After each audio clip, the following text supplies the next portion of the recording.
नमस्कार दोस्तों, स्वागत है आप सभी का सबका समाधान यूट्यूब चैनल पर। साथियों, आज के इस वीडियो में हम बात करने वाले हैं रीट 2021 को लेकर। और इसमें क्या होगा कि रीट 2021 की ज्वाइनिंग की जो प्रक्रिया है, ज्वाइनिंग मिलने लगी है, नियुक्तियां देने लगे हैं और स्टूडेंट्स जो हैं वो क्या कर रहे हैं, ज्वाइनिंग ले रहे हैं। और अभी वो स्टूडेंट नहीं, वो अध्यापक बन चुके हैं और अभी वो स्कूलों में उन्होंने ज्वाइनिंग ले ली है। बाकी आप सभी को मैं बता दूं कि जो परीक्षा हुई थी उसमें जो है कि स्टूडेंट्स को 2 गुणा को पास किया गया था एक कट ऑफ निकाल कर, ताकि जो सीटें हैं वो खाली ना रहें। और इनका मानना यही था कि सीटें खाली ना रहें, तो वेटिंग लिस्ट को ख़त्म करना ये चाहते थे। और इसमें क्या हुआ कि 15,000 साढ़े 15,000 की सीटों पर इन्होंने 31,000 स्टूडेंट्स को जो है वो इन्होंने लिया था कि 31,000 स्टूडेंट्स 2 गुणा में इन्होंने ले लिया। अब वो 31 में से 15.5 तो इन्होंने फिर 1 गुणा की कट ऑफ निकाली, उसमें पास कर लिया, बाकी 15.5 को इन्होंने बाहर कर दिया। तो ये प्रोसेस पहले भी पता थी और बाद में भी हमें पता चली। अब इसमें हो रहा क्या है कि अभी जो वर्तमान में परिस्थितियाँ ऐसी हो गई है जो वेटिंग लिस्ट के बिल्कुल अनुकूल है। अनुकूल का मतलब है कि वेटिंग लिस्ट आने के पक्षधर है। और इसमें रीज़न ये है कि सीटें धीरे धीरे बहुत ज़्यादा खाली होने लगी है।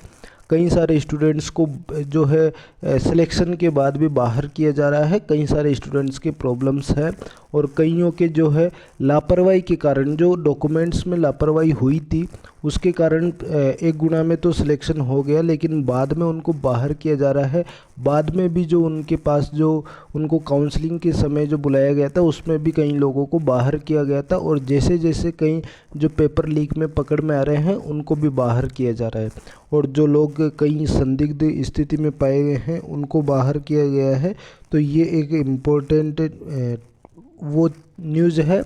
अब इसमें मैं आप सभी को मैं बता दूं, जो वेटिंग लिस्ट है, वेटिंग लिस्ट को लेकर कई सारे स्टूडेंट्स के मन में यही डाउट है कि वेटिंग लिस्ट की जो कट ऑफ है वो कितनी जा सकती है। और वेटिंग लिस्ट की कट ऑफ कितनी जा सकती है ये बताइए, जिससे कि हम निश्चित हो जाएं। तो देखो, आप सभी को मैं बता दूं कि कई सारी कैटेगरियां हैं, उनमें ये मान के चलो कि जो कट ऑफ का जो परिवर्तन है वो लगभग ये मान के चलो 1-2 नंबर ऊपर नीचे का हो जाता है। लेकिन कई सारी कैटेगरियों में ऐसा नहीं है। जैसे अगर आपको मैं कह दूं जनरल और ओबीसी की, तो जनरल और ओबीसी के कई सारे स्टूडेंट्स जो हैं वो उम्मीद लगाए हैं, लेकिन 133 जो कट ऑफ गई है 100 वो तो जो है जनरल की गई है। इसके अलावा जो 130-31 जो कट ऑफ गई है वो ओबीसी की गई है।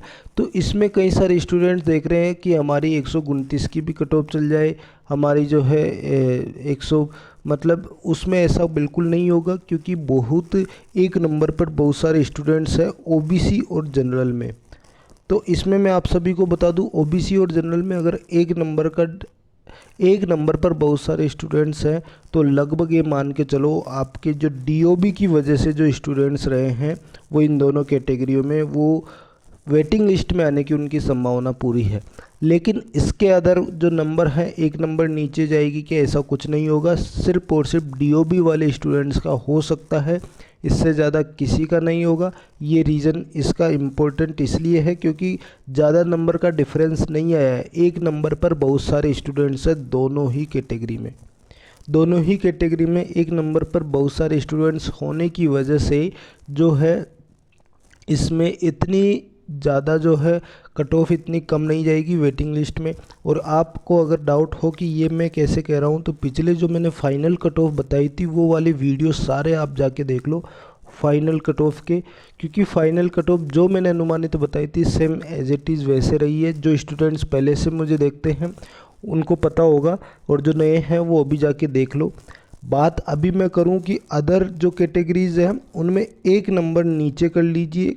अब वो मैं पर्सनली हर एक किसी की नहीं बता पाऊंगा, लेकिन आपको मैं कह रहा हूँ 1 नंबर नीचे कर लीजिए। इन दोनों को छोड़कर बाकी कैटेगरी में 1-1 नंबर आप नीचे कर लीजिए, चाहे वो ईडब्ल्यूएस हो, चाहे वो एससी हो, चाहे वो एसटी हो, चाहे वो एमबीसी हो। 1 number DOB plus 1 number, DOB plus 1 number नीचे कर लीजिए। जिनका डीओबी की वजह से रहा था वो प्लस 1 नंबर और नीचे कर लिए। ये संभावना है 1 नंबर नीचे वाली। डीओबी वालों का तो कंफर्म है वेटिंग लिस्ट में आ जाएगा। बाकी एक नंबर और नीचे कर लीजिए, उनकी भी संभावनाएं हैं। इसमें तो उनकी बिल्कुल भी संभावना ही नहीं है इन दोनों कैटेगरियों में, जनरल और ओबीसी में। और उसका रीज़न सबसे बड़ा यही है कि इनमें एक नंबर पर ही बहुत सारे स्टूडेंट्स हैं। तो ये चीज़ें आपको मैं बता दिया हूँ कि डीओबी का जो है इफ़ेक्ट पड़ सकता है। मतलब इनमें डीओबी का नंबर कंफर्म है, इनमें भी डीओबी का नंबर कंफर्म है, लेकिन एक नंबर नीचे जो है इनका अदर कैटेगरी का जो है वो सिलेक्शन एक नंबर नीचे में भी संभावना है, इनमें कोई संभावना नहीं है।